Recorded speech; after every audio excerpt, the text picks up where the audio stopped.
দিন পরে আমি আমার ভিডিওটা দিচ্ছি। হ্যাঁ, আমার একটু শরীর অসুস্থ থাকার জন্য আমি মাঝখানে কিছুদিন বন্ধ রেখেছিলাম। আপনারা আমাকে ক্ষমা করে দেবেন। আজকে আমরা আলোচনা করব the magnetic bodies, the great magnet of the earth. William Gilbert জন্মগ্রহণ করেন 1544 খ্রিস্টাব্দে, মৃত্যু 1603 খ্রিস্টাব্দে।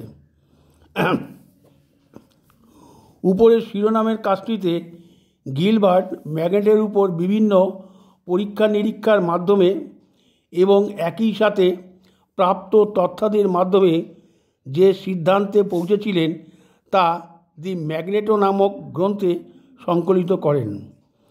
উইলিয়াম গিলবার্ট ইলেকট্রোম্যাগনেটিজমের ক্ষেত্রে বেশ কিছু মৌলিক পরিভাষা সৃষ্টি করেছিলেন, যার মধ্যে রয়েছে বিদ্যুৎ, বৈদ্যুতিক আকর্ষণ ও বল এবং চুম্বকীয় মেরু।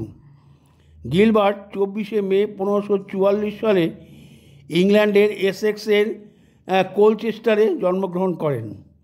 গিলবার্ট 14 বছর বয়সে কেমব্রিজ বিশ্ববিদ্যালয়ের সেন্ট জনস কলেজে পড়াশোনা শুরু করেন।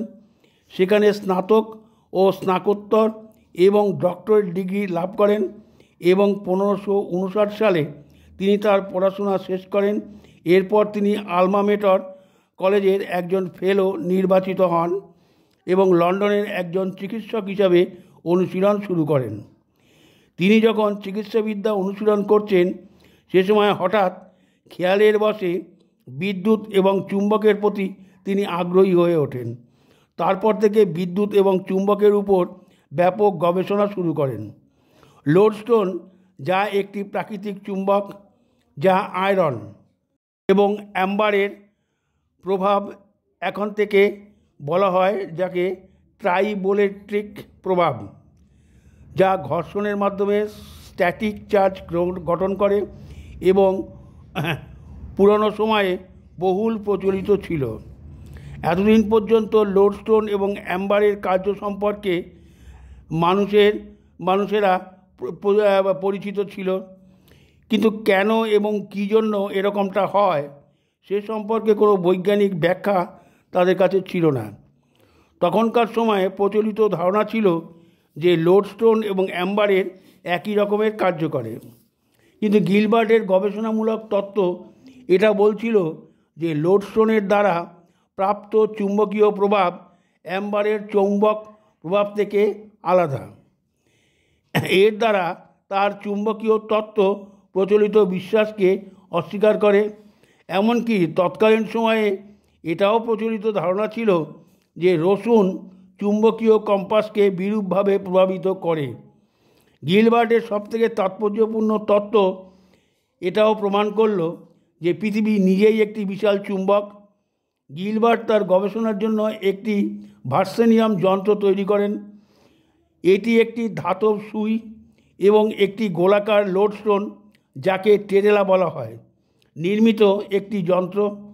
এই যন্ত্রের সাহায্যে পরীক্ষা করে তিনি এই সিদ্ধান্তে আসলেন যে পৃথিবীর চুম্বক লোডস্টোনের মতো।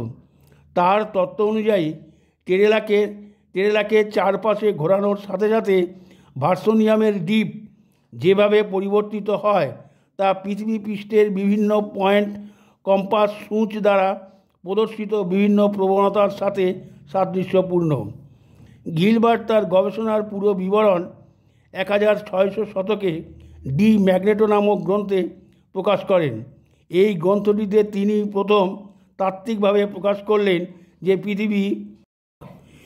এছাড়াও তিনি তার গ্রন্থে এটাও প্রকাশ করেন পৃথিবীর মেরুদ্বয়, ম্যাগনেটোস্ট্যাটিক্স, চুম্বকের উপর তাপমাত্রার প্রভাব ও আরও অনেক কিছুর সাথে জড়িত পরীক্ষা নিরীক্ষার বিবরণ। চুম্বকত্বের উপর আগ্রহী বিজ্ঞানীদের কাছে ডি ম্যাগনেটো গ্রন্থটি অবশ্যই পাঠনীয় বিষয় ছিল। ডি ম্যাগনেটো গ্রন্থটি জোহান কেপলার এবং গ্যালিলিওর মতন মহান মনকেও ভীষণ রকমভাবে প্রভাবিত করেছিল বলেই মনে হয়। এহেন মহান বৈজ্ঞানিক বুবনিক প্লেগে 1603 সালের 10ই ডিসেম্বর পরলোক গমন করেন। তার মৃত্যুর পর তার আরও কিছু তাত্ত্বিক গবেষণার কাজকর্মের পরিচয় পাওয়া যায়, যা পরে 1651 সালে আরেকটি গ্রন্থ প্রকাশিত হয়। তাতে দেখা যায় গিলবার্ট কোপার্নিকাসের মতো বিশ্বাস করতেন যে পৃথিবী স্থির নয়, বরং ক্রমাগত একটি অক্ষের উপর ঘোরে। গিলবার্ট আরও বলেছিলেন যে চৌম্বক শক্তি গ্রহগুলোকে তাদের পৃথক কক্ষপথে ধরে রাখার জন্য দায়ী। অ্যাম্বার তৈলস্ফটিক